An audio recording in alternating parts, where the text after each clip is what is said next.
pas encore pris. J'essaie de prendre il faut vous installer là-bas. C'est pas grave. Installez-vous là-bas.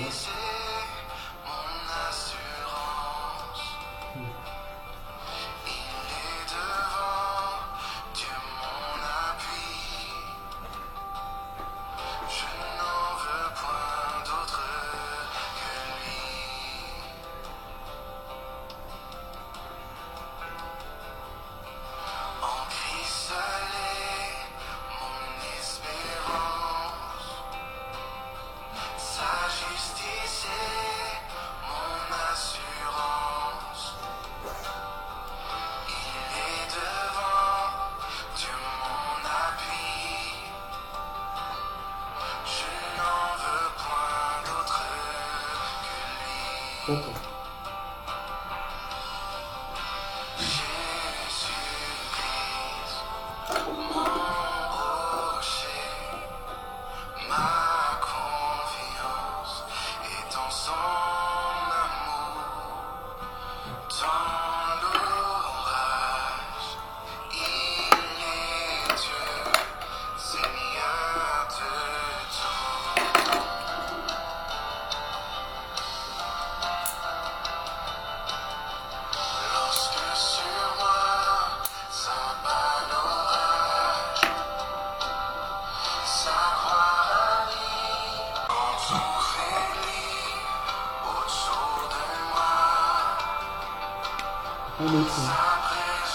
Un autre.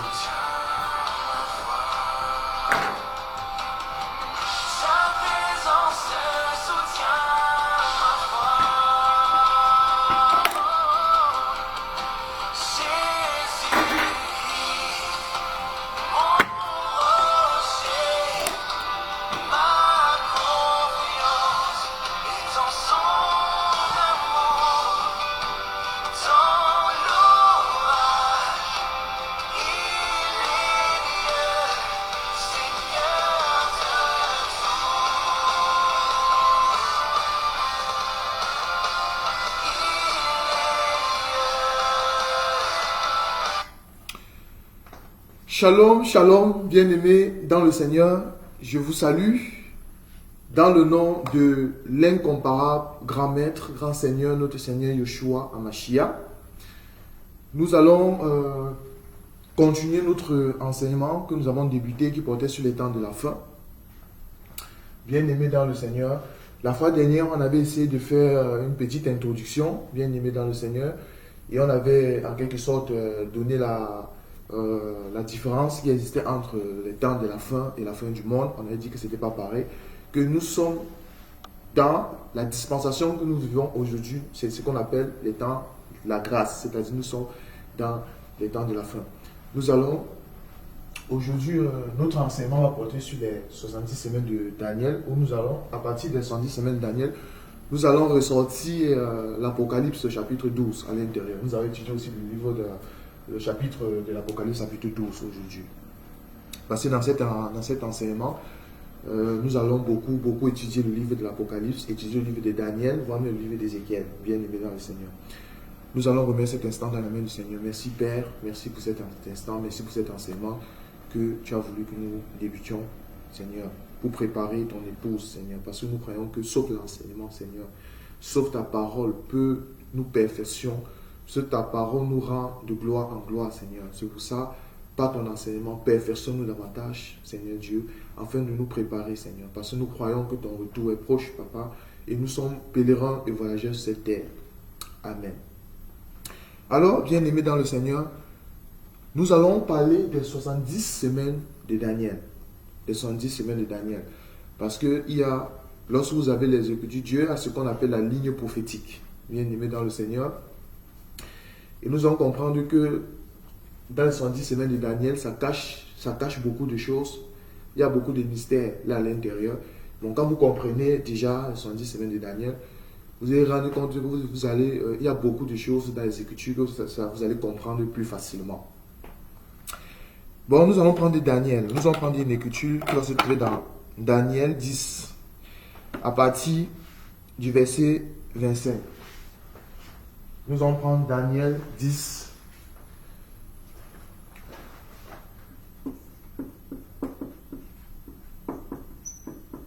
Daniel 10, à partir du verset 25.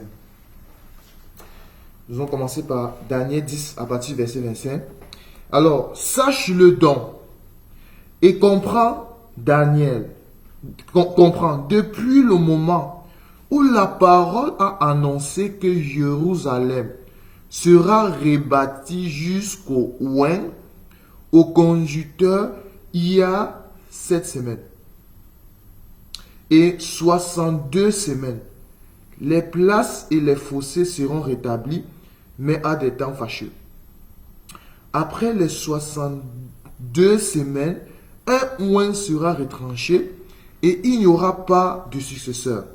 Le peuple d'un chef qui viendra détruira la ville et le sanctuaire. Et sa fin arrivera comme par une inondation. Il est arrêté que la dévastation durera jusqu'au temps de la guerre. Il fera une solide alliance avec plusieurs pour une semaine. Et durant la moitié de la semaine, il fera cesser le sacrifice et l'offrande. Le dévastateur commencera les choses les plus abominables jusqu'à ce que la ruine qui a été résolue fonde sur le dévastateur. Bon, voilà en quelque sorte l'écriture que nous allons étudier ici. Alors, déjà, lorsqu'on parle de 70 semaines de Daniel, avant d'entrer dans l'enseignement, je vais faire une brève historique, bien aimé dans le Seigneur. Les 70 semaines de Daniel, vous savez que Israël, c'était le peuple de Dieu. Chaque fois que Israël péchait contre le Seigneur, parce que Dieu avait mis ce qu'on appelait la vigne de l'Éternel. La vigne de l'Éternel. La vigne de l'Éternel. Et on voit que la vigne de l'Éternel, c'est ça la maison d'Israël. C'est ça la maison d'Israël. Et quand Dieu avait construit la vigne, le Seigneur avait mis ce qu'on appelle la haie. Il a mis autour de la vigne ce qu'on appelait, d'après l'écriture d'Isaïe chapitre 5, Isaïe 5. Vous lisez tout le chapitre d'Isaïe 5, c'est ce qu'on appelle la haie.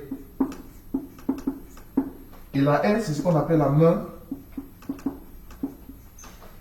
de protection.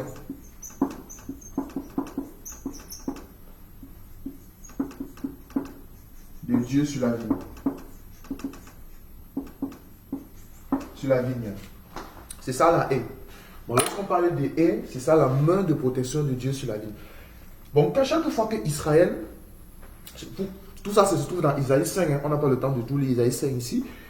Chaque fois qu'Israël s'éloignait de la parole de Dieu, Dieu suscitait ce qu'on appelle les épines et les ronces. Quand Israël, le peuple péchait contre Dieu, Dieu retirait la haie. En d'autres termes, Dieu retirait sa main de protection sur la ville. Et quand Dieu retirait sa main de protection sur la ville, on avait ce qu'on appelle les épines et les ronces commençaient à croître. Les épines et les ronces venaient brouter la vigne. Bon, nous comprenons que les épines et les ronces, ce sont les nations que Dieu suscitait lui-même pour venir attaquer la vigne. Ce sont les nations que Dieu suscitait pour venir attaquer la vigne. Bien-aimés dans le Seigneur. Et lui, il y en a plusieurs nations, ils sont au nombre de 7. On a Égypte. La première nation que Dieu a suscité pour venir attaquer Israël, c'était d'abord l'Égypte.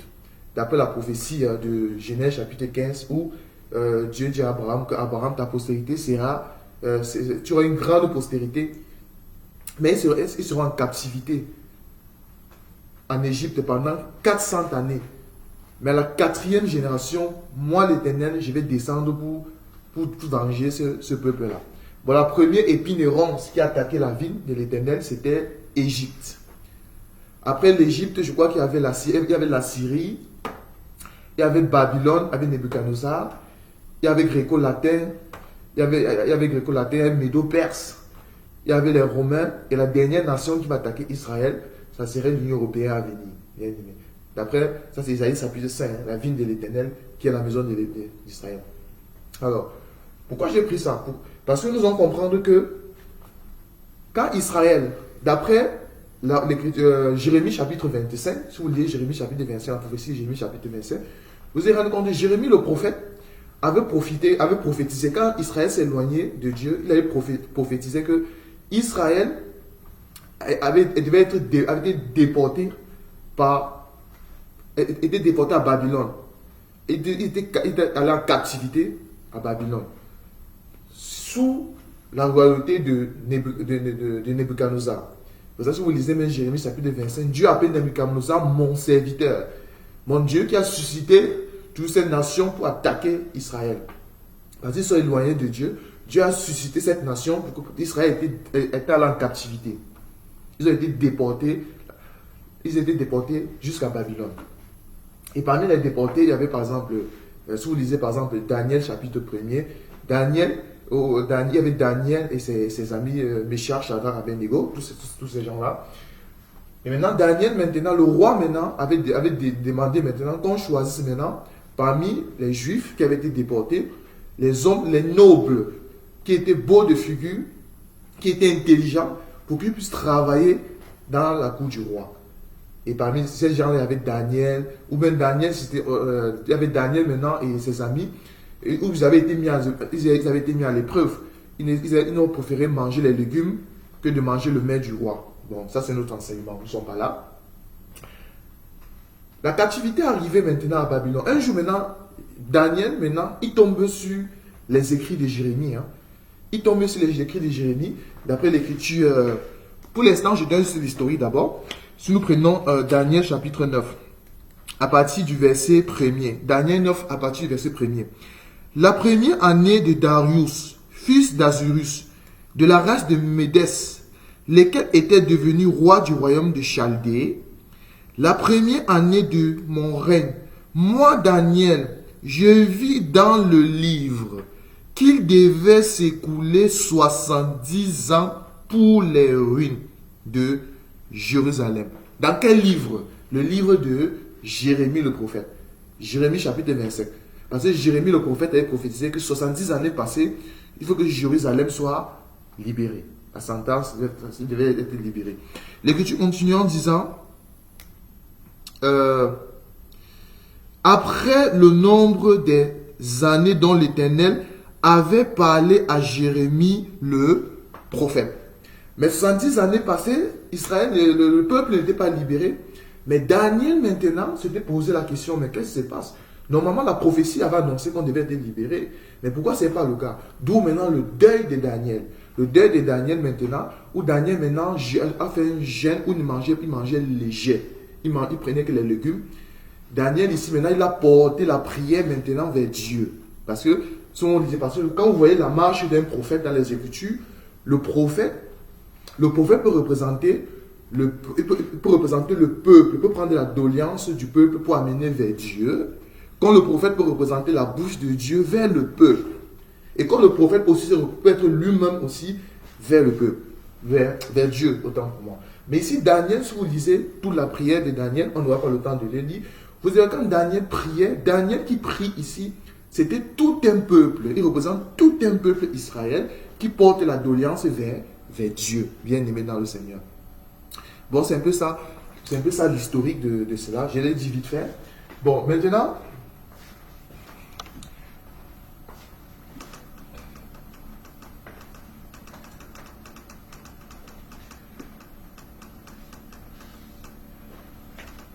si nous revenons à Daniel 10 à partir du verset 25, nous allons relire.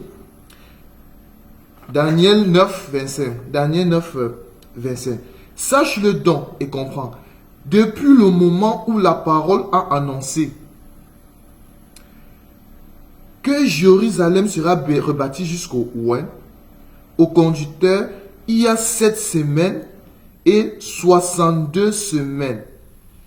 Les places et les fossés seront rétablis, mais à des temps fâcheux.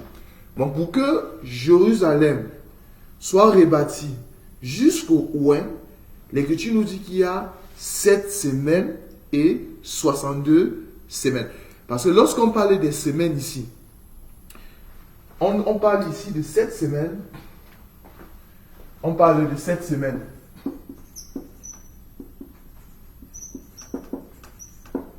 « 62.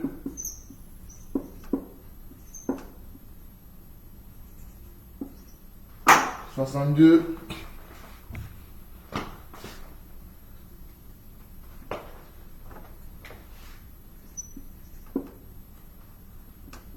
Pardon. 62.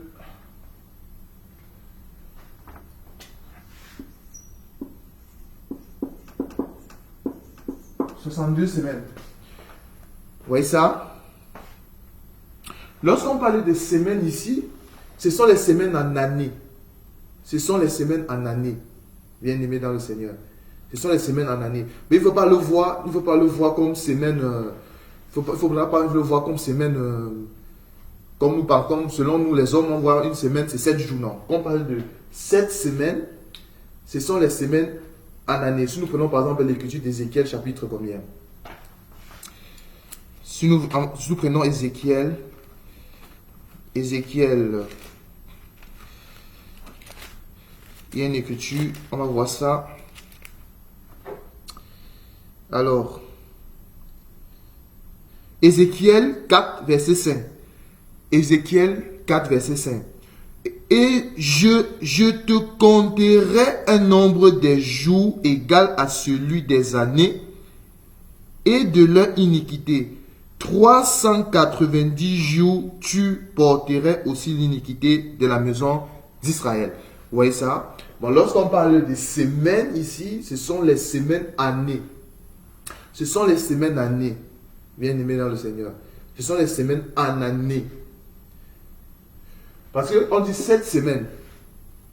62 semaines. Nous allons...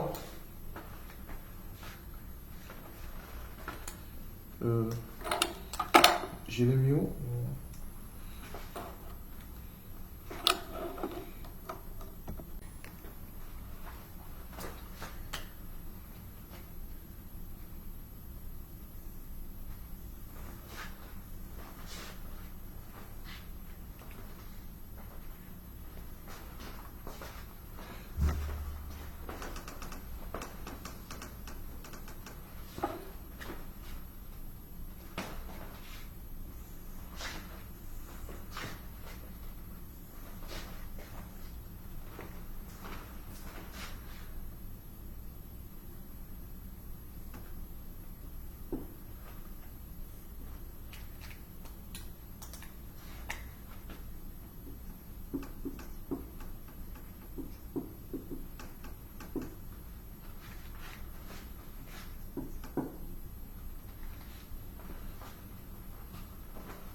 Voilà. L'Écriture nous dit cela que, si nous prenons le verset 26, après les 62 semaines, un oint sera retranché. Bon, sache-le donc et comprends. Depuis le moment où la parole a annoncé que Jérusalem sera rebâtie jusqu'au oint, le conducteur, il y a 7 semaines, et il y a 62 semaines. Et il y a 62 semaines.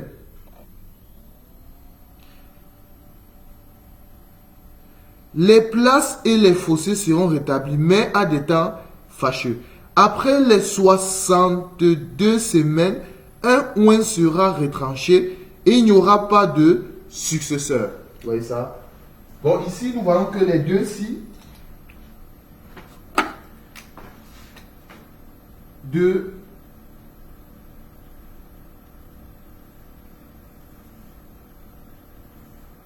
Là, nous avons 69.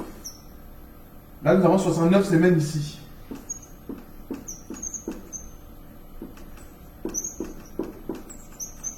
Là, nous avons 69 semaines. Bon.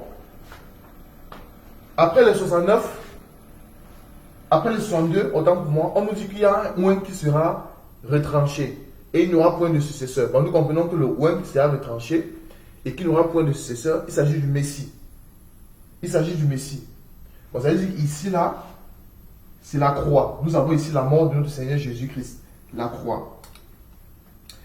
Bon, là, nous avons ici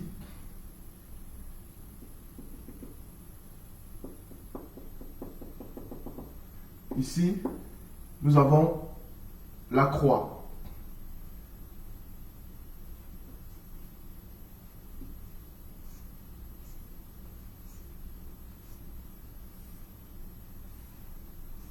Là, nous avons la croix de notre Seigneur. Bon, ici, nous avons la croix de notre Seigneur. Bon, ici, nous avons les 69. Nous avons les 69. 7 semaines, 62 semaines. Pour que Jérusalem soit rebâtie, il faut qu'un ouin soit retranché. Mais nous manque après les... Là, nous avons 69 semaines, mais il nous manque une semaine. Bon, ici, nous voyons qu'il nous manque ici une semaine.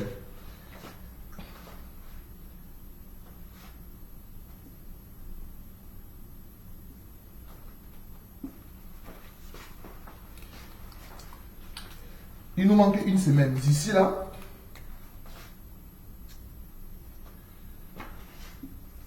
mais remarquez, il y a cet intervalle-ci que j'ai laissé. Il y a cet intervalle-ci que nous avons laissé. Bon, nous avons laissé cet intervalle-ci là. Parce que nous allons comprendre que pour que Jérusalem soit rebâtie, c'est dans les 69. C'est ça, c'est dans les 69, ici là. Bon, et ça, c'est ça le temps d'Israël ici. Ici, nous allons comprendre qu'ici, là, c'est le temps d'Israël. En d'autres termes, le temps de la loi. Bon, ici, c'est la loi. Ça, c'est le temps d'Israël. En d'autres termes, le temps de la loi. Remarquez ici, là. Ici, j'ai laissé ici, là. J'ai laissé ici. J'ai rien mis ici, là. C'est pas pour rien. Alors, l'Écriture continue en disant... Le verset 26, après les 62 semaines, un oin sera retranché, il n'y aura pas de successeur. Vous voyez ça? Bon, nous comprenons celui qui n'aura pas de successeur, il s'agit de notre Seigneur Jésus-Christ. Parce que ici, là, le oin ici, là, c'est Christ. C'est la mort de Jésus. C'est la mort de Jésus. Et nous comprenons que notre Seigneur Jésus, celui qui est le véritable roi, il n'aura pas de successeur. Alors, le peuple d'un chef qui viendra détruira la ville et le sanctuaire, et sa fin arrivera comme par une inondation. Il est arrêté que la dévastation durera jusqu'à terme de la guerre. Il fera une solide alliance avec plusieurs pour une semaine. Et durant la moitié de la semaine, il fera cesser le sacrifice et l'offrande. Vous voyez ça? Bon, nous comprenons ici là que il fera une solide alliance avec plusieurs pour une semaine. Vous voyez ça? Bon, nous comprenons que les une semaine qui restent là, c'est ça les une semaine que j'ai mis ici. Les une semaine. Parce que nous allons comprendre que une semaine,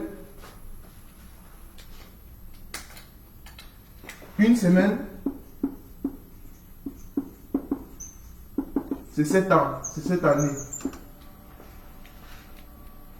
Et les une semaine, je peux les diviser en deux fois. Bon, je vois ici 3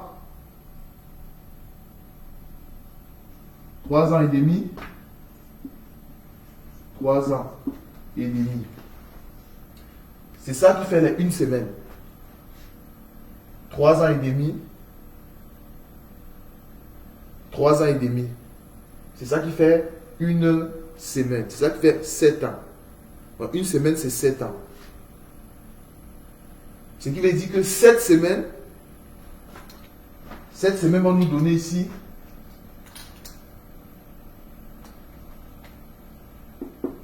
490 années. C'est ça, 7 semaines. Bon, ici, j'ai 7 semaines qui vont donner 490 années. Bon, une semaine, qui est 7 ans, c'est divisé en 2 fois 3 ans et demi. Mais avant de venir là, bon, ici, nous avons compris que pour que Jérusalem soit rebâtie, il faut, c'est ici là. Jusqu'au retranchement de Ouin. C'est ici là. Donc, tout ce temps-ci là, c'était le temps d'Israël. C'était le temps de la loi, en d'autres termes. Bon, ici, c'était le temps d'Israël, c'était le temps de la loi. Tout ce temps-ci là.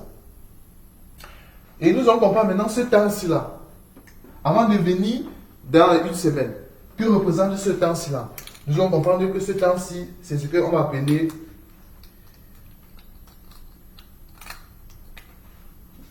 les derniers jours.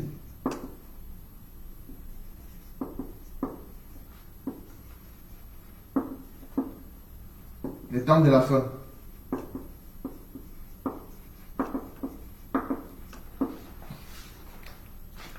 C'est pour ça que nous disons que les derniers jours ont commencé de la croix, c'est-à-dire quand il y a eu le retranchement du Ouin, ça va aller, parce que ici,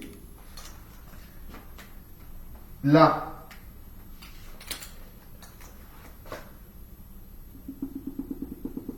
ça serait l'enlèvement.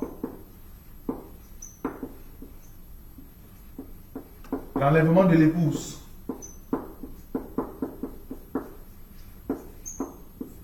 Là serait l'enlèvement de l'épouse. Bon, les derniers jours, c'est ici, c'est dans cet intervalle-ci.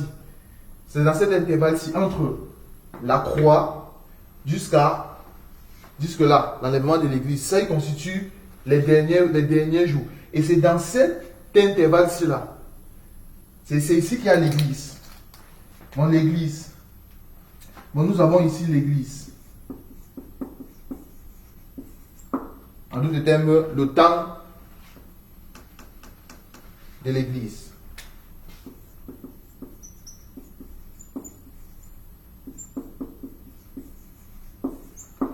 Le temps de l'église. Pour ça, il y a une écriture, qui nous dit dans Hébreux, chapitre 1er, verset 1, que autrefois, Dieu, il nous parlait par quoi? Par les prophètes. C'était ici. Dieu nous parlait par les prophètes. Dans les derniers jours, c'est ici, Dieu nous parle par le Fils. C'est ici. Bon, c'est ici qu'il y a le ministère du Fils. Là, c'était le Père. Ici, c'est le Fils. Là, c'était le Père. Ici, c'est le Fils. Autrefois, Dieu nous parlait par les prophètes. C'était ça le autrefois de Dieu. Le autrefois de Dieu. Ici, nous avons le autrefois.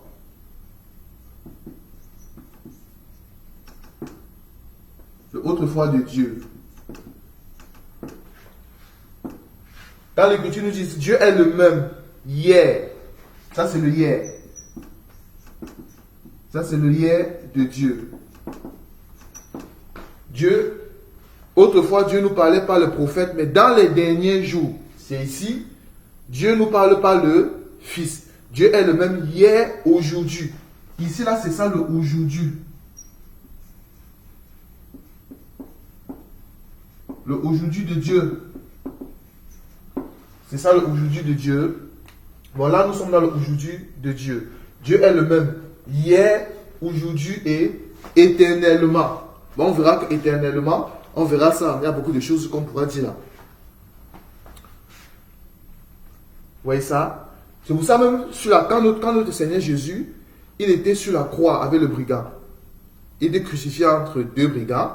Il y a un brigand qui a dit au Seigneur que nous méritons ce qui nous arrive. Mais toi, tu n'as rien fait. Souviens-toi de moi quand tu reviendras comme roi. Et quand le Seigneur a dit aujourd'hui, tu seras au ciel avec moi. Mais c'est quoi le aujourd'hui de Dieu? Parce que maintenant, il n'y a encore personne au ciel. Le aujourd'hui de Dieu, c'est la grâce. Ça veut dire que tu entres dans ma grâce. C'est ça le aujourd'hui de Dieu. Le aujourd'hui de Dieu, nous sommes ici.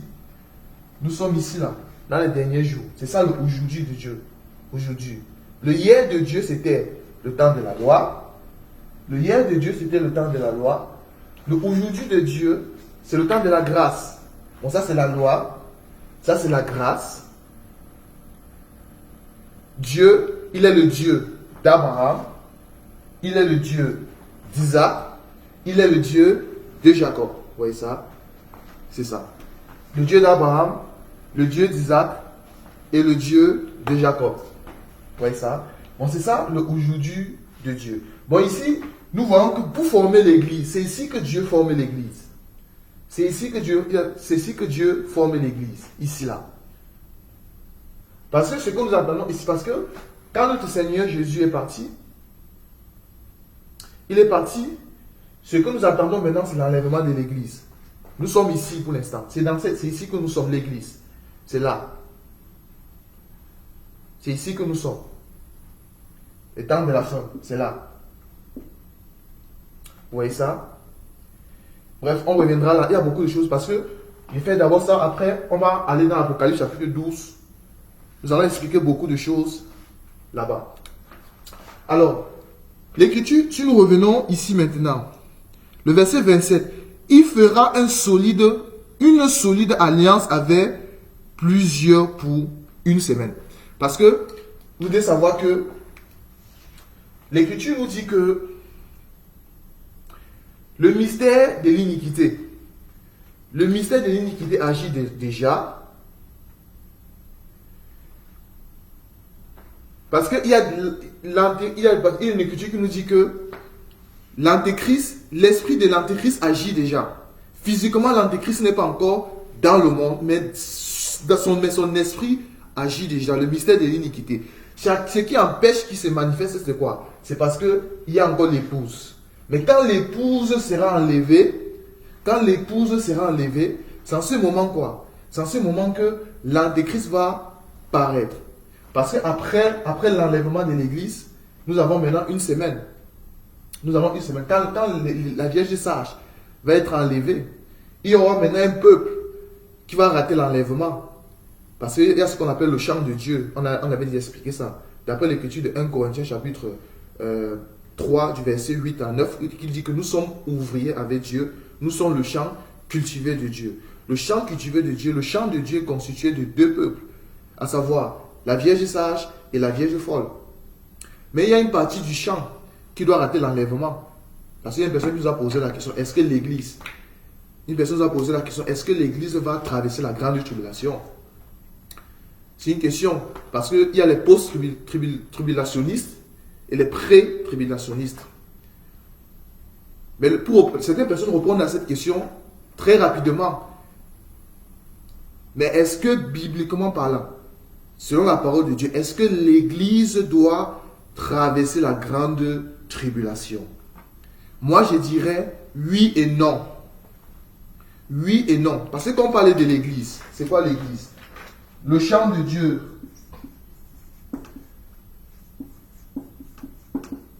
Le chant de Dieu, c'est la Vierge sage.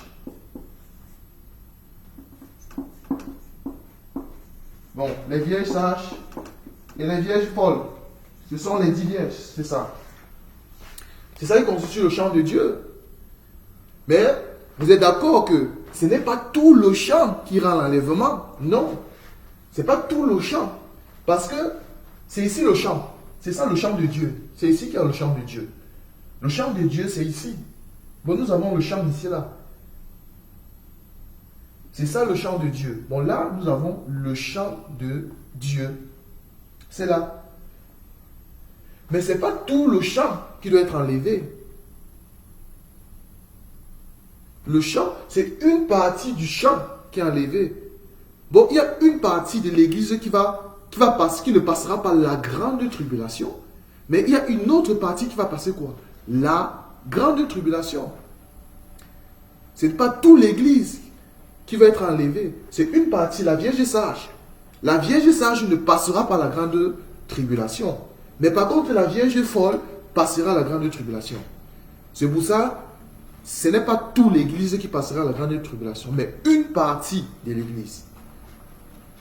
Une partie de l'Église. Parce qu'on a souvent tendance à dire que non, il y a les post-tribulationnistes et les pré-tribulationnistes. Il y a une catégorie de personnes qui vont dire que non, l'Église ne passera pas la grande tribulation. D'autres personnes vont vous dire que non, l'Église passera la grande tribulation. Non. Quand nous regardons les Écritures, nous comprenons qu'il faut se poser la question, c'est quoi l'Église? C'est quoi l'épouse? C'est quoi l'Église? L'Église, il y a la Vierge sage, il y a la Vierge folle. C'est ça l'Église du Seigneur. Il y a les Vierges sages, il y a les Vierges folles. La Vierge sage ne passera pas la grande tribulation parce qu'elle sera enlevée. Mais par contre, la Vierge sage, autant pour moi, la Vierge sage ne passera pas la grande tribulation parce qu'elle sera enlevée. Mais par contre, la Vierge folle va rater l'enlèvement. On a eu la donnée d'enseignement là-dessus. Bon, nous, parce qu'on parle des 10 vierges, c'est tout un peuple. C'est tout un peuple. C'est tout un champ. Il y aura d'abord la première moisson. Une partie du champ va être enlevée, c'est la Vierge sage. Mais il y a une partie du champ qui va rester. Elle va passer la grande tribulation. On verra ça tout à l'heure, bien aimé dans le Seigneur. Alors, maintenant, il nous reste, après l'enlèvement de l'Église maintenant. Tout à l'heure, on a dit que le mystère de l'iniquité agit déjà. Mais il faut que celui qui le retient ait disparu. Alors paraîtra quoi? L'impie. L'homme de l'impie. Bon, si aujourd'hui l'homme de l'impie ne paraît pas, c'est parce que nous sommes encore là. Mais quand nous allons partir, il va paraître. Quand nous allons partir, il doit paraître. Bien aimé dans le Seigneur. Bon, après l'enlèvement de l'Église, il va rester, on voit que la Vierge folle va rater l'enlèvement. Pour ceux qui ont suivi l'enseignement sur les 10 vierges que nous avons expliqué. La Vierge folle va rater l'enlèvement. Mais ici, nous voyons qu'il va y avoir l'homme de l'impie qui doit arriver. Il va y avoir l'homme de l'impie qui doit arriver. J'ai divisé ça en 2 fois 3 ans et demi. J'ai divisé en 2 fois 3 ans et demi. Les 1 semaine ci là. Les 1 semaine. Parce que... Alors, nous allons aller dans l'Apocalypse. Vous savez, les 70 semaines de Daniel, il y a tellement de choses à dire là que... Il y a tellement de choses à expliquer là. Tellement bien aimé dans le Seigneur qu'on peut utiliser, on peut prendre les écritures. Je veux plus, avant de revenir dans Daniel, nous allons prendre une écriture. Apocalypse chapitre 12. Apocalypse chapitre 12. Apocalypse chapitre 12. Parce que je vais expliquer ici l'enlèvement. Je vais expliquer la grande tribulation. Je vais expliquer ici la femme qui sera enceinte. Je vais expliquer la femme qui doit allaiter. Dans les 70 semaines de Daniel. Où est-ce que je vais les expliquer ici là. Alors, nous allons prendre Apocalypse chapitre 12. Que nous dit l'Écriture? Apocalypse chapitre 12. Un grand signe, à partir du verset 1er. Un grand signe parut dans le ciel. Une femme enveloppée de soleil, la lune sous ses pieds et une couronne de 12 étoiles sur sa tête. Vous voyez l'écriture? Bon, ici, nous comprenons que le signe s'est passé dans le ciel. Vous voyez, nous comprenons qu'il s'agit d'une femme céleste. Il s'agit ici d'une femme céleste. Parce que le signe s'est passé dans le ciel. Et cette femme était enveloppée de soleil. Bon, on avait ici une femme qui était enveloppée de soleil et la lune sur ses pieds. Bon, le soleil, c'était ça l'épouse de la femme. Bon, la gloire de cette femme, c'était le soleil. Parce que dans les Écritures, lorsqu'on parle de femme dans les Écritures, bien aimé dans le Seigneur, il faut te poser la question. La femme dans les Écritures peut représenter, oui, physiquement, elle peut représenter un être féminin, femme, le genre féminin. Mais la femme peut aussi représenter tout un peuple. Comme dans cette écriture ici-là, nous allons comprendre que cette femme-ci, dans la révélation, c'est tout un peuple, bien aimé dans le Seigneur. C'est tout un peuple. Bon, cette femme-ci, qui avait sa gloire, c'était le soleil. Nous allons comprendre que le soleil, ici, c'était son époux. D'après l'écriture de Somme, 19, à partir du verset 6 jusqu'à 7 jusqu'à 8, où le soleil, semblable à un époux qui sort de sa chambre, qui Et là, qui commence sa course d'une extrémité à une autre. On a plusieurs fois donné cet enseignement-là. Bon, nous comprenons que l'époux de cette femme, c'était le soleil. C'était le soleil, l'époux. Également, si nous prenons également Isaïe chapitre 54, où l'Écriture nous dit que l'Éternel des armées est ton époux. Est ton époux. Il est le Rédempteur, il se nomme Dieu de toute la terre. Bon, nous comprenons que l'époux porte le nom de Dieu. Et si nous prenons également 2 Corinthiens chapitre 11 à partir du verset 1er, où l'apôtre Paul nous dit, si vous pouvez supporter un peu de ma part, un peu de folie, mais je vous ai fiancé à Christ pour vous présenter je vous ai fiancé à un seul époux pour vous présenter à Christ comme une vierge pure. Bon, nous comprenons ici là que le soleil c'est l'époux. Et cette femme-là, c'était une femme céleste. Alors, si nous prenons une écriture, nous allons prendre Galates, avant de revenir dans Apocalypse chapitre 12. J'avance un peu vite. Nous allons prendre Galates, parce que j'ai envie de toucher quelque chose. Galates chapitre combien? Alors, il est où Galates? Galates chapitre combien?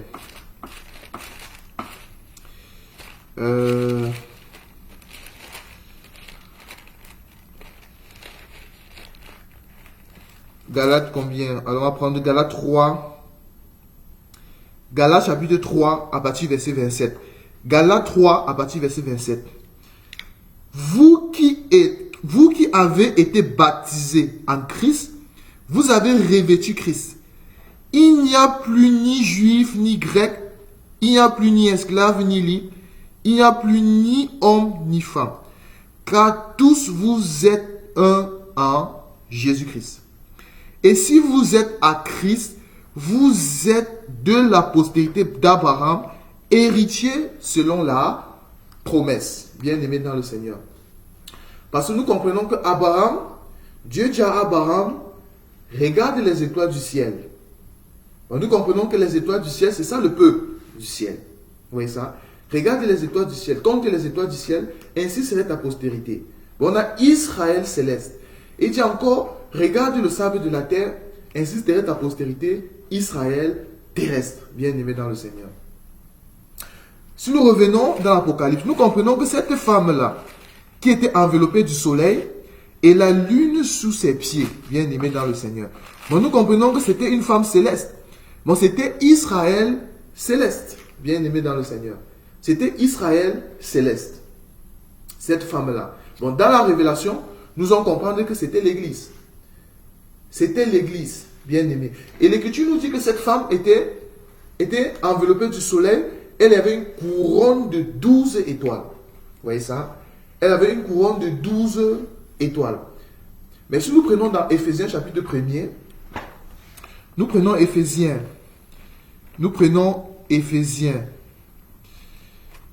chapitre 1er à partir du verset quoi? Éphésiens 1er, c'est Éphésiens 2 plutôt. Éphésiens chapitre 2 à partir du verset 20. Éphésiens 2, 20. Vous avez été édifiés sur le fondement des apôtres et des prophètes, Jésus-Christ lui-même étant la pierre angulaire. Nous allons prendre aussi Apocalypse chapitre 1er. Apocalypse chapitre 1er. Apocalypse chapitre 1er, quel verset?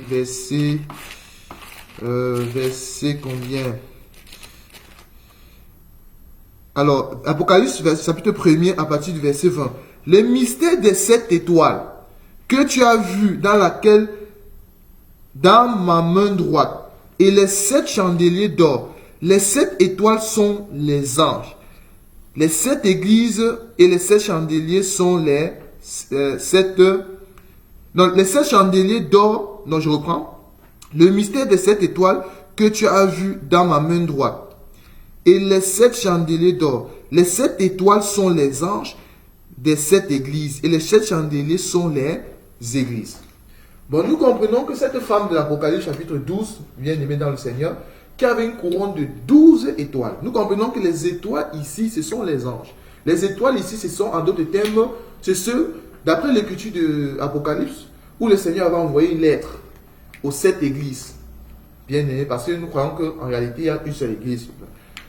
aux 7 églises, bien aimées dans le Seigneur, qui devait être lue. Cette lettre devait être lue aux 7 églises-là. L'Écriture nous dit que dans cette église, ce sont les étoiles. Les 7 églises, ce sont les étoiles, bien aimées dans le Seigneur. Bon, nous comprenons que cette femme a été édifiée sur le fondement des prophètes et des apôtres. Elle a suivi l'enseignement des apôtres. C'est ça les 12 étoiles.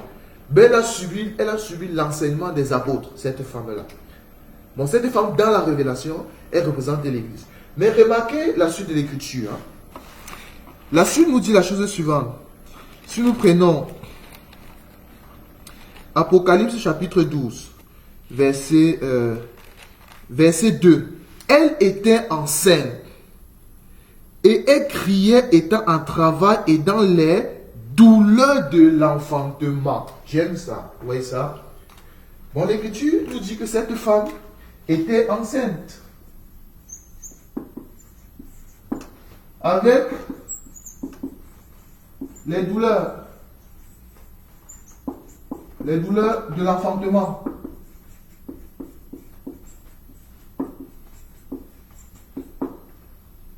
Avec les douleurs de l'enfantement.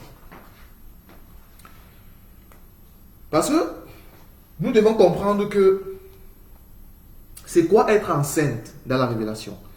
Que veut dire être enceinte dans la révélation? Parce que dans la révélation, c'est quoi être enceinte? Nous en prenons une écriture. 1 Jean 5, verset combien? 1 Jean 5, à partir du verset 11. 1 Jean 5, 11. Et voici ce témoignage.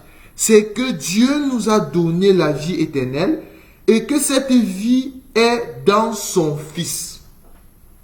Celui qui a le Fils a la vie. Celui qui n'a pas le Fils n'a pas la vie. Vous voyez ça? Bon, nous comprenons que pour avoir la vie, il faut avoir le Fils, bien aimé. Bon, nous comprenons que cette femme qui était enceinte ici, là, c'est parce que cette femme avait le Fils. Elle avait un fils. Et c'est quoi le Fils? C'est quoi le Fils? Nous allons prendre Apocalypse chapitre 19. Apocalypse 19. Apocalypse 19, combien? Apocalypse 19. Il est où? 19. À partir du verset 13. Apocalypse 19, 13. Et il était revêtu d'un vêtement teint de sang. Son nom est la parole de Dieu. Vous voyez ça? Bon, nous comprenons que le Fils, c'est ça l'enseignement. C'est ça la parole. Bon, cette femme qui était enceinte aussi, c'est parce que cette femme avait la parole. C'est ça être enceinte. Enceinte ici parce qu'elle avait le Fils. Et qui dit avoir le Fils, c'est-à-dire qu'elle avait l'enseignement. Elle avait l'enseignement, bien aimé dans le Seigneur. Elle avait l'enseignement. Nous allons prendre aussi une écriture dans Galates encore. Prenons Galates. Galates combien? Galates chapitre 3.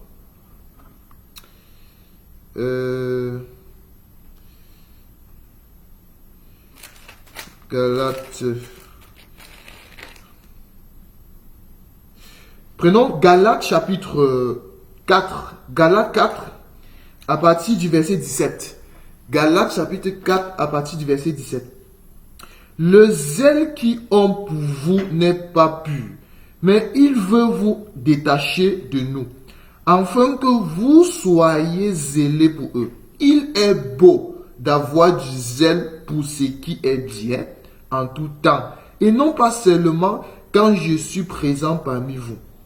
Mes enfants pour qui j'éprouve de nouveau les douleurs de l'enfantement, jusqu'à ce que Christ soit formé en vous. Vous voyez ça?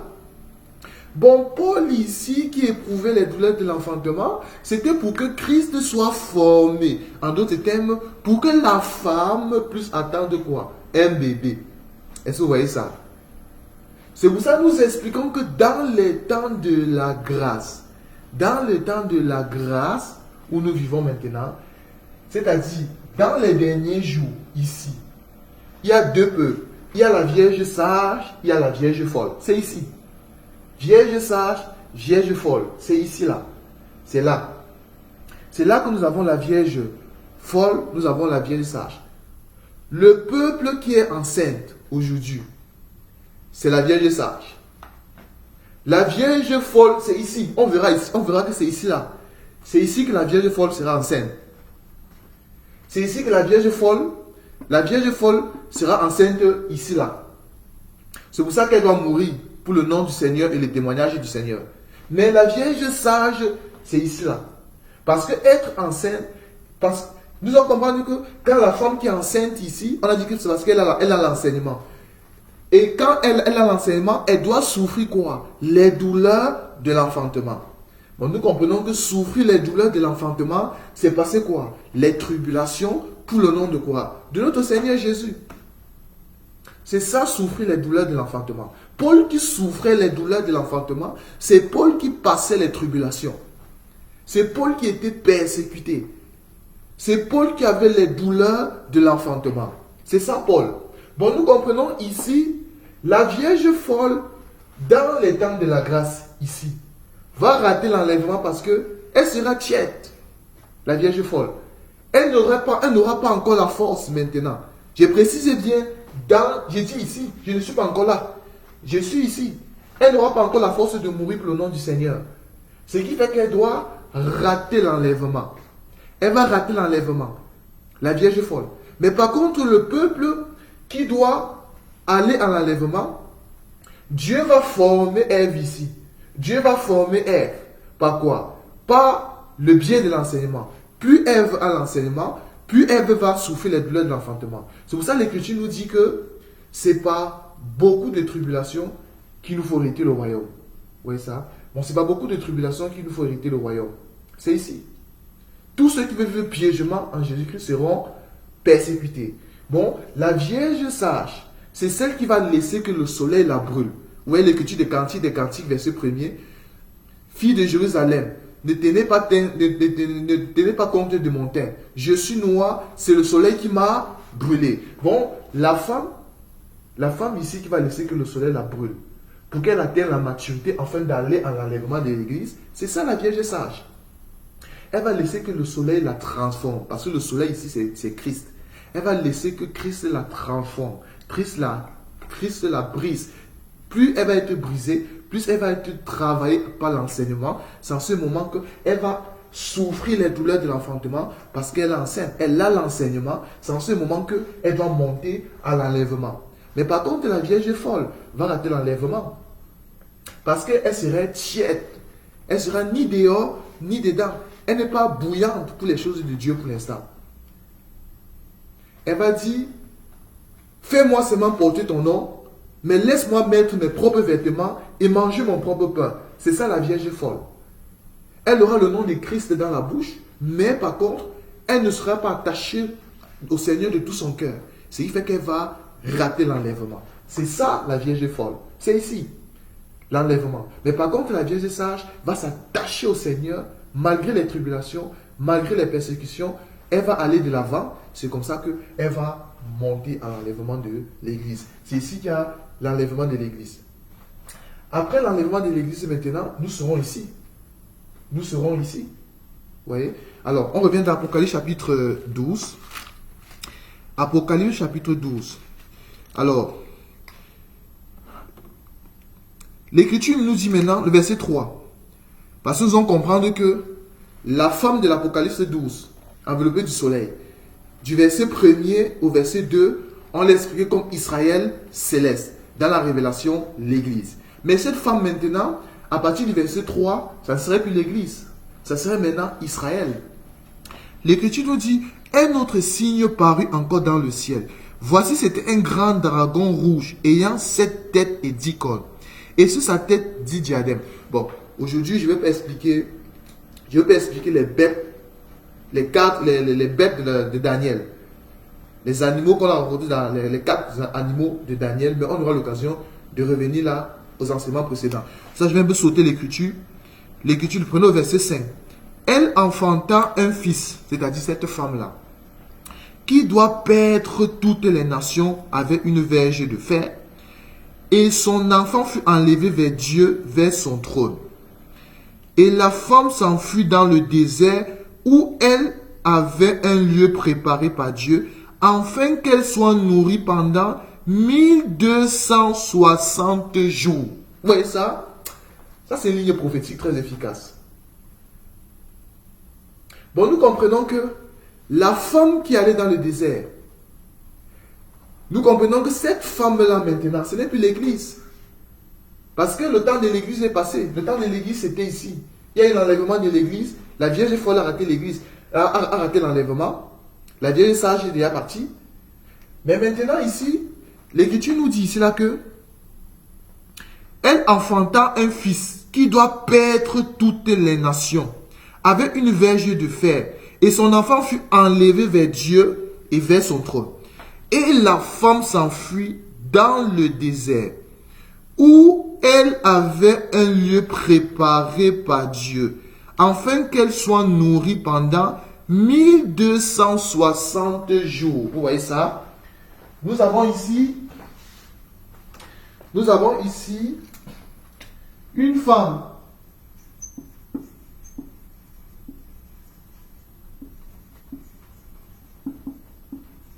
nourrie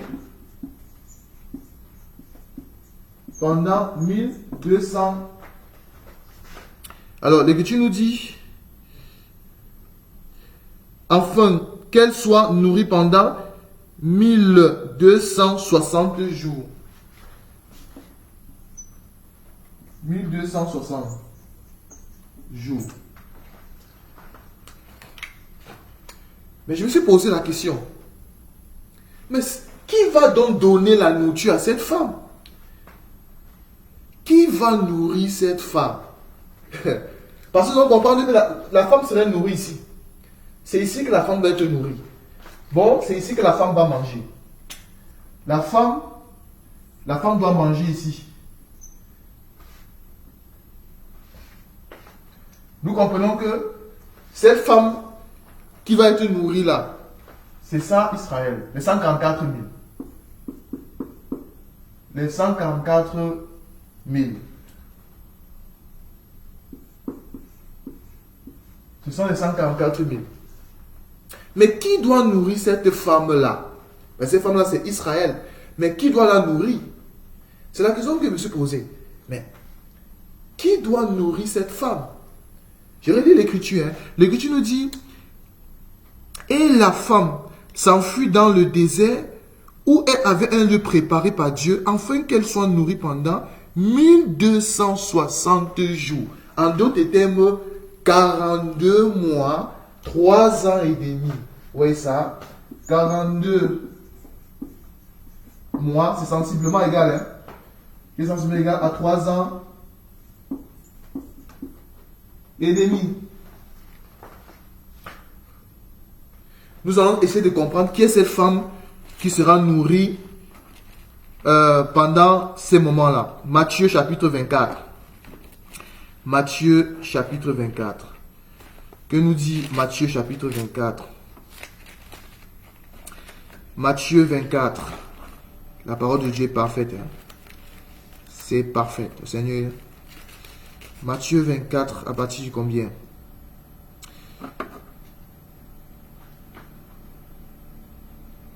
Le verset 15. Matthieu 24, 15.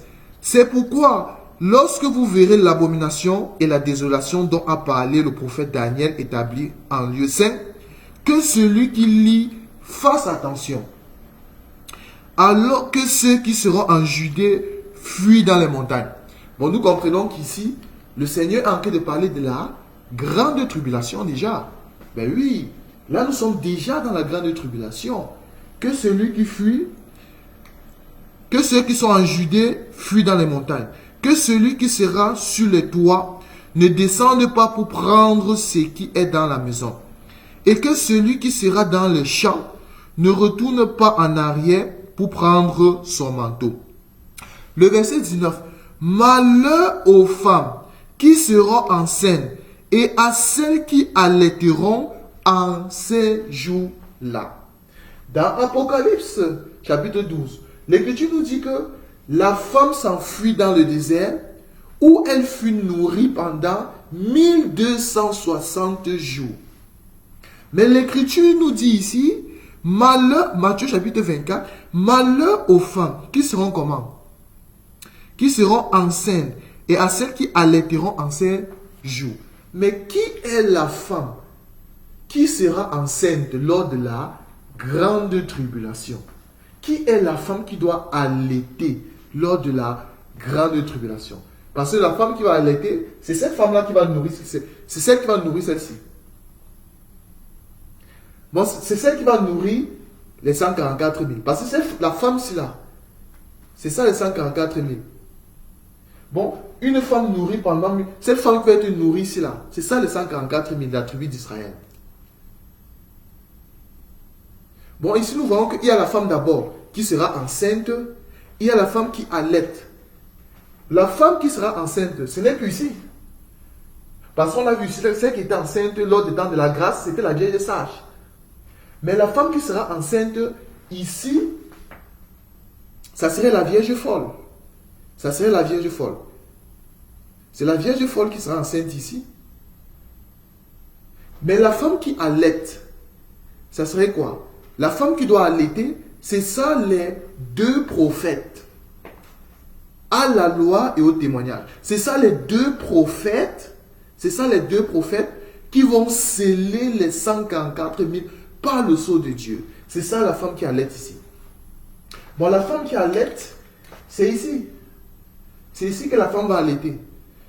Bon, la femme qui sera enceinte, ça serait ici. Lors de la grâce, ici là. La femme qui doit allaiter, ça serait ici. La femme qui doit allaiter, ça serait ça. Les deux joints, les deux oliviers. Remarquez l'écriture. Hein. Si nous revenons dans Matthieu, Apocalypse chapitre 12. Apocalypse 12, l'écriture nous dit, si nous prenons, on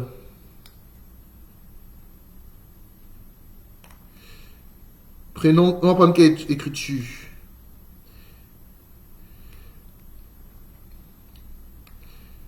Prenons le verset 7. Et il y eut guerre dans le ciel. Michel et ses anges combatturent contre le dragon. Et le dragon et ses anges combatturent. Mais il ne fut pas les plus forts. Bon, on va sauter l'écriture.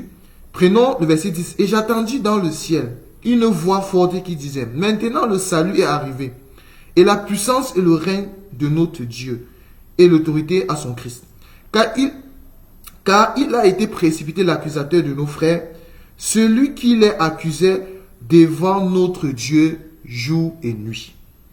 Ils l'ont vaincu. Mais qui parle ici? Qui parle ici? Qui est le peuple qui parle ici? Le peuple qui dit, et j'attendis dans le ciel une voix forte qui disait, maintenant le salut est arrivé, la puissance et le règne est à notre Dieu, et l'autorité est à son Christ. Car il a été précipité l'accusateur de nos frères. Qui était le frère? Quel est le peuple qui dit qu'il a été précipité l'accusateur de nos frères? Ah, nous comprenons que dans le champ de Dieu, il y a la Vierge sage, il y a la Vierge folle. Vous voyez ça? Les frères de la Vierge sage, c'est ça les Vierges folles. C'est ça les Vierges folles. Vous voyez ça? Bon, le peuple qui dit cela, que j'attendis dans le ciel une voix forte qui disait, maintenant le salut est arrivé et à la puissance et le règne de notre Christ. Car il a été précipité l'accusateur de nos frères, celui qui l'accusait devant notre Dieu jour et nuit. Le peuple qui parle ici, c'est le peuple qui sont allés déjà en enlèvement. C'est la Vierge sage. C'est la Vierge sage maintenant qui dit maintenant ici, ils l'ont vaincu à cause du sang de l'agneau et à cause de la parole de leur témoignage. Vous voyez ça? Ici, ceux qui ont vaincu ici là, ils l'ont vaincu à cause du sang de l'agneau et à cause de la parole de leur témoignage, car ils n'ont pas aimé leur vie jusqu'à la crainte de la mort. Ceux qui ont vaincu ici là, ce n'est plus nous, ce n'est plus la Vierge sage. La Vierge sage avait vaincu ici, elle a l'enlèvement. Mais ceux ici qui vont vaincre, à cause de quoi? Ceux qui vont vaincre ici, à cause du sang de l'agneau et à cause de la parole de leur témoignage, c'est la femme qui sera enceinte. Parce qu'en ce moment, lors de la grâce, quand elle va rater l'enlèvement de l'église, elle va prendre conscience. Elle aura quand même cette petite tuile qui restait. C'est à partir de cette petite tuile-là maintenant qu'elle va mourir. Elle ne va pas aimer la mort. Elle ne va pas aimer sa vie jusqu'à craindre la mort. Elle va vaincre à cause de quoi? Du sang de l'agneau et du témoignage. C'est la Vierge folle. Ouais, quoi? C'est la Vierge folle qui doit vaincre. Elle va mourir pour le nom de notre Seigneur Jésus. Mais remarquez, tout ça je le vois ici, hein, ici là. Remarquons maintenant une écriture. Hein. L'écriture nous dit, c'est pourquoi réjouissez-vous cieux, et vous qui habitez dans les cieux. Malheur à la terre et à la mer, car le diable est descendu vers vous animé d'une grande colère, sachant qu'il a peu de temps. Quand le dragon vit qu'il avait été précipité sur la terre, il poursuivit la femme qui avait enfanté l'enfant mâle. Et les deux ailes du grand aigle furent données à la femme, afin qu'elle s'envolât dans le désert vers son lieu où elle est nourrie un temps de temps et la moitié d'un temps loin de la face du serpent. Vous voyez ça? Bon, les deux ailes. Il y a une écriture dans Exode chapitre 19 où le Seigneur dit, Israël, je vous ai porté sur les ailes d'aigle. Vous voyez ça? Je vous ai porté sur les ailes d'aigle. Bon, nous comprenons que les deux ailes, c'est ça, les deux prophètes. Bon, cette femme a été portée par les deux ailes. Vous voyez ça? Ce sont les deux prophètes. Bon, cette femme qui est nourrie, la femme qui allaite, il s'agit ici là des deux prophètes qui vont donner quoi? Qui vont donner l'enseignement, qui vont donner la nourriture à quoi? À Israël. C'est ici, bien aimé, c'est ici. C'est ici là. C'est ici. Bon, c'est ici les 144 000 élus. La femme qui doit allaiter, c'est ici. C'est ici là. Il y a d'abord la Vierge folle qui sera enceinte. Elle va mourir pour le témoignage de notre Seigneur Jésus. Elle va mourir pour... Elle sera sauvée par le sang de l'agneau, par le témoignage de notre Seigneur.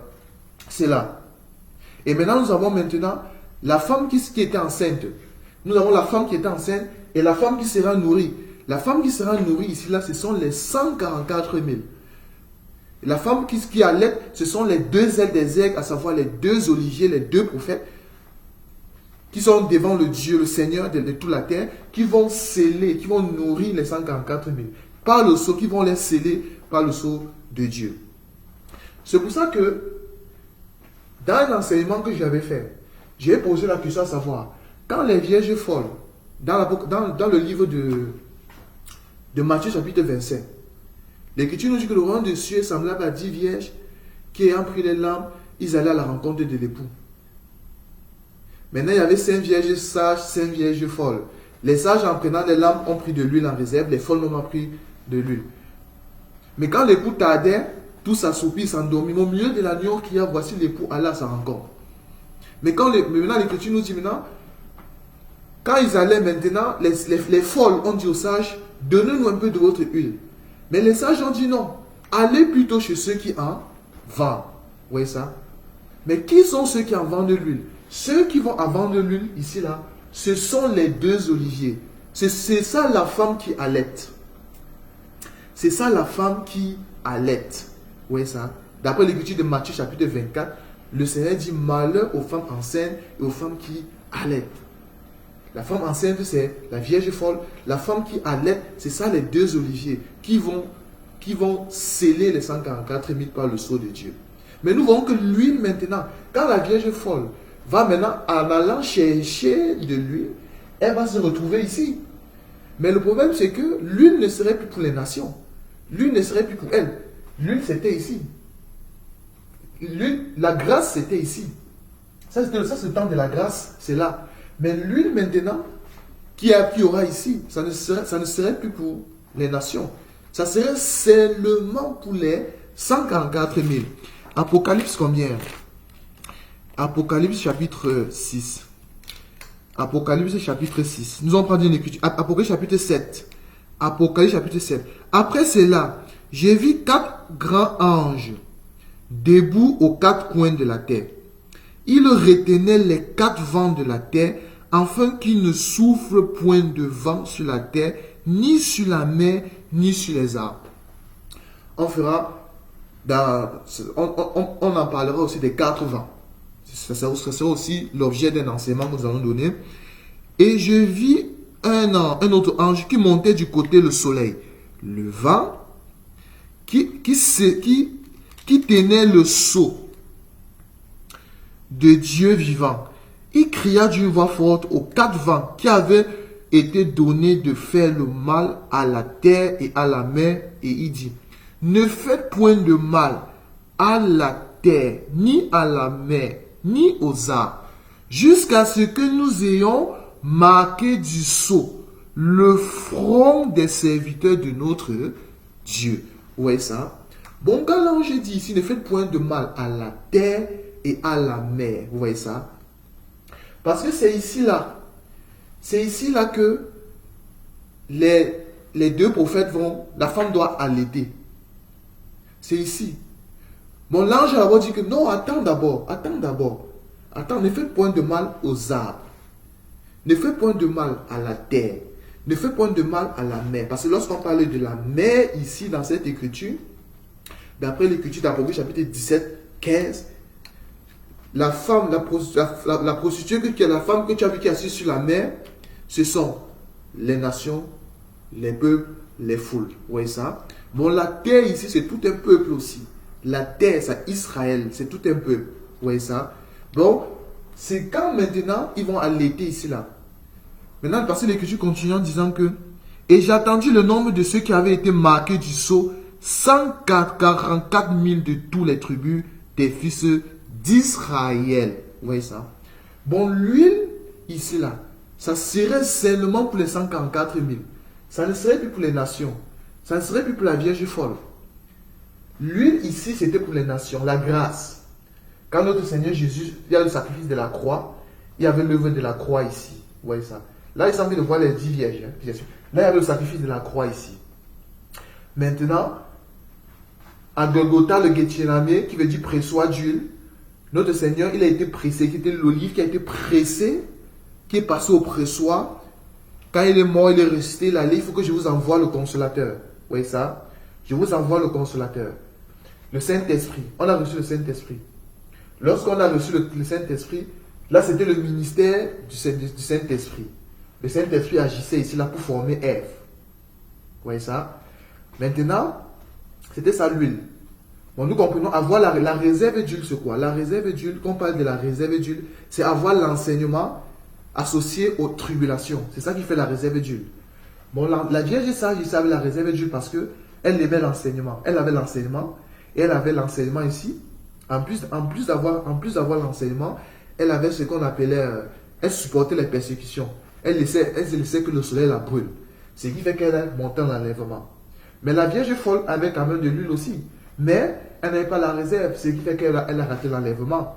Mais lorsqu'elle va sortir ici, pour venir ici, pensant qu'elle va trouver l'huile, il n'y aura plus d'huile. Parce que l'huile qui ira ici seulement, ça serait seulement pour les 144 000.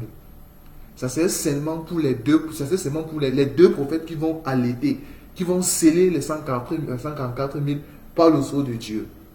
Bien aimé dans le Seigneur. Bon, c'est très important. C'est très important ça. Vous voyez? Bon, juste avec ce truc-là, on voit beaucoup de choses ici. Nous voyons beaucoup de choses avec les 70 semaines de Daniel. Bien aimé dans le Seigneur. Bon, c'est très important. Bon, là, nous allons expliquer ici. Bon, nous comprenons. Parce que parce que ici, nous sommes Dieu au ciel. Là, après l'enlèvement de l'église, le festin des noces. On va célébrer la noce avec le Seigneur. Nous allons célébrer la noce, le mariage. Vous voyez ça? Le festin des noces. Mais ici, c'est la première moitié. La première moitié ici, lorsque nous voyons la première moitié ici, ce n'est pas encore la grande tribulation. La grande tribulation commence ici. C'est ici que nous avons. C'est ici que nous avons la grande tribulation. La grande tribulation. Là, c'est la grande tribulation. C'est ici. La deuxième moitié, c'est ici que la grande tribulation. Parce que lors de la grande tribulation, d'après Apocalypse chapitre 11, d'après l'écriture d'Apocalypse chapitre 11, l'écriture nous dit que quand les deux prophètes, ils vont finir de sceller les 144 000, Dieu va permettre que l'antéchrist, c'est ici que l'antéchrist va commencer à massacrer. C'est ici là que les gens vont voir que ce n'est pas bon de vivre sur la terre. L'antéchrist va tuer les deux oins. Il va pourchasser, il va chercher tous les juifs. Il va chercher la Vierge folle. Il va les tuer. Il va chercher également les 144 000. Il va les tuer. C'est pour ça que si nous prenons Apocalypse chapitre 5, Apocalypse chapitre 5, l'Écriture nous dit quoi? Dans Apocalypse chapitre 5, l'Écriture nous dit... non, prenons Apocalypse chapitre 6, le cinquième sceau. Apocalypse chapitre 6, verset 9. Quand il ouvrit le cinquième sceau, je vis sous l'autel les âmes de ceux qui avaient été immolés à cause de la parole de Dieu, à cause du témoignage qu'ils avaient reçu. Vous voyez ça? Bon, nous comprenons qu'on parle de sous l'autel. Sous l'autel, ça veut dire que c'était dans le parvis. C'était dans le parvis. Parce que le sacrifice, c'était dans le parvis. C'est ici. Bon, c'est ici que la Vierge folle et les 144 000 vont être tués. Pourquoi? Parce que c'est ici qu'il y aura la marque de la bête. Le 666, c'est ici. C'est ici qu'il y aura 666. Le 666, c'est là. Bon, on aura 666 ici, là. Bon, c'est ici que nous allons avoir le 666. Parce qu'ils vont imposer la marque de la bête à tous ceux qui vont vouloir. Tu ne pourras rien faire si tu n'as pas la marque de la bête. Tu ne pourras ni vendre, ni te soigner, ni avoir une maison. Rien faire du tout si tu n'as pas la marque de la bête. C'est là. Mais comme la Vierge folle, elle aura l'enseignement, lorsqu'elle va voir, elle aura ces petits tuyaux-là, elle va voir l'antéchrist, elle va savoir que ça, c'est l'homme de l'impie. Elle va refuser de prendre la marque de la bête. C'est en ce moment que la Vierge folle sera sacrifiée également. L'Écriture nous dit, il criait d'une voix forte en disant, jusqu'à quand, Maître saint et véritable, tardes-tu à juger et à tirer vengeance de notre sang sur les habitants de la terre? Une robe blanche leur fut donnée. Il leur fut dit de se tenir en repos quelque temps encore, jusqu'à ce que soit complet le nombre de leurs compagnons de service de leurs frères, qui devraient être mis à mort comme eux. Vous voyez ça? Bon, c'est ici qu'il y aura la grande tribulation. La grande tribulation, c'est ici. Ce n'est pas encore ici. Ici, c'est le moment que, pendant que l'antéchrist va venir, il doit faire, les gens vont commencer à bien vivre sur la terre. C'est là où l'Écriture qui nous dit que quand les hommes ont dit paix et sûreté, alors une ruine soudaine va tomber sur eux. Vous voyez ça? Les gens vont commencer à bien manger, il va venir, il va amener beaucoup de solutions à certains problèmes.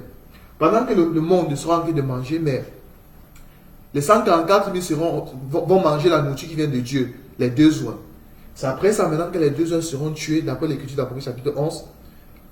L'Écriture nous dit que là où le Seigneur a été crucifié à Sodome et Gomorrhe, les cadavres seront exposés à Sodome et Gomorrhe, là où le Seigneur a été crucifié.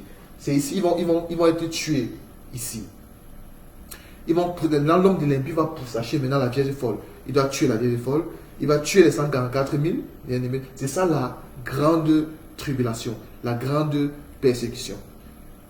C'est pour ça que nous disons qu'une partie de l'Église va passer la persécution, la grande tribulation. C'est la Vierge folle. Mais par contre, la persécution, la tribulation, la Vierge sage va passer la tribulation.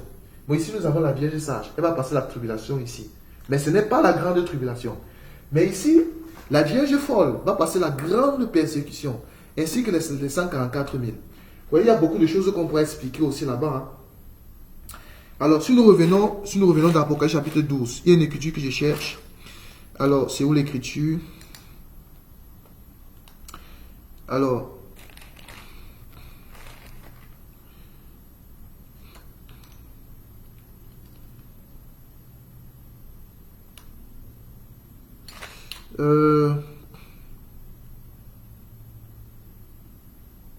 le verset 17, Apocalypse 12 et 17. Et le dragon fut irrité contre la femme, et s'en alla faire la guerre au reste au reste de sa postérité, ceux qui font quoi? Qui gardent les commandements de Dieu et qui ont quoi? Le témoignage de Jésus.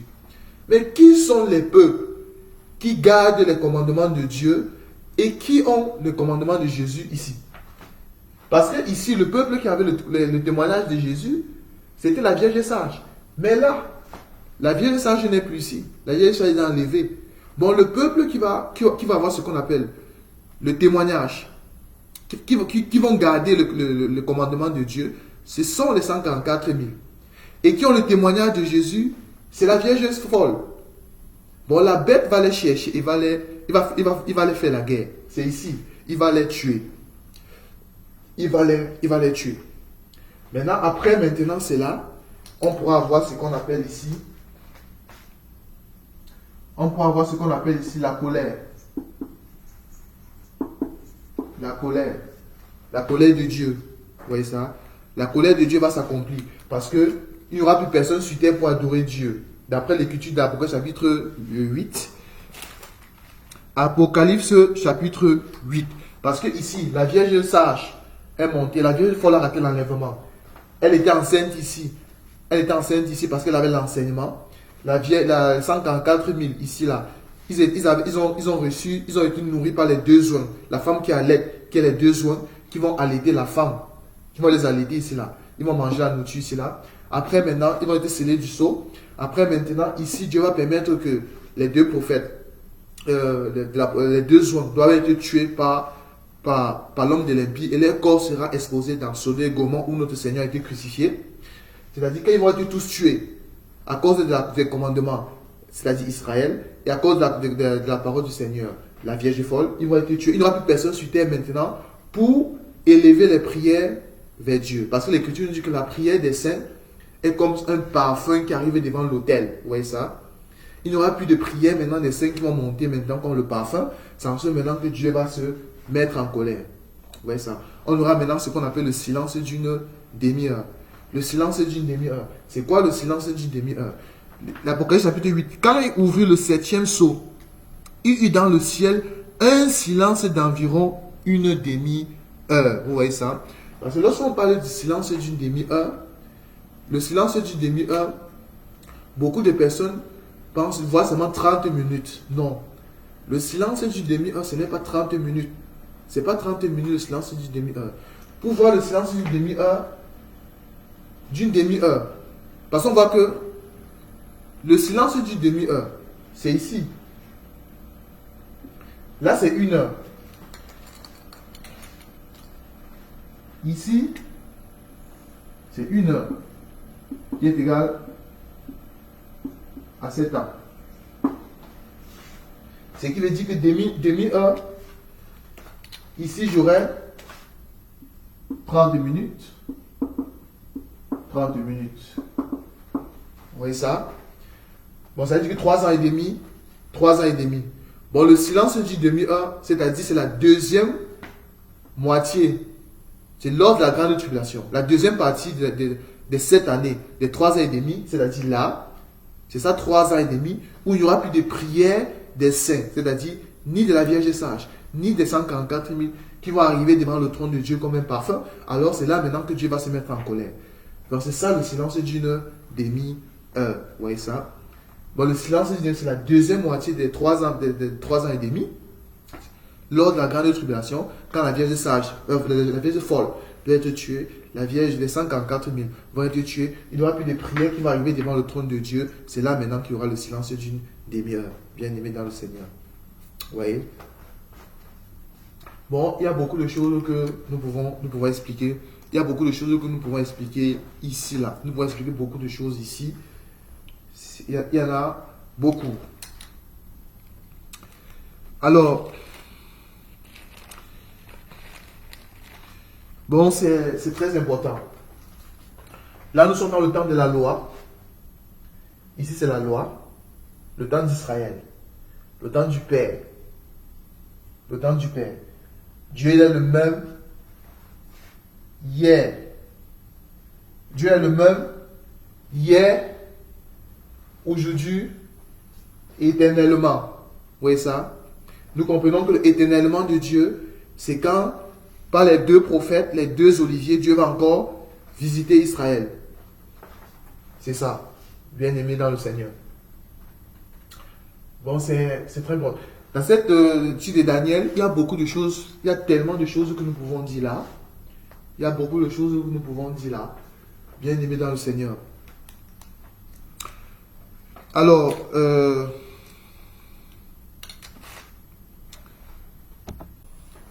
nous allons nous arrêter là, bien-aimé dans le Seigneur. La prochaine fois, on touchera autre chose par rapport à cela. Bien-aimé dans le Seigneur, merci Seigneur pour ta parole. Nous bénissons ton nom, Papa. Seigneur, nous croyons que ce n'est que ton enseignement, ce n'est que ta parole, Seigneur, qui nous perfectionne, Seigneur Jésus. C'est pour ça, enseigne-nous davantage ta parole, Papa Yahweh. Parce que nous croyons, Seigneur Jésus, que c'est toi seul, Papa Yahweh, qui fait grâce à qui tu veux. Béni soit ton nom et que toute la grâce te revienne. Merci, Papa. Shalom, Maranatha, bien-aimé dans le Seigneur. Notre Seigneur Jésus qui se vient bientôt. À la prochaine.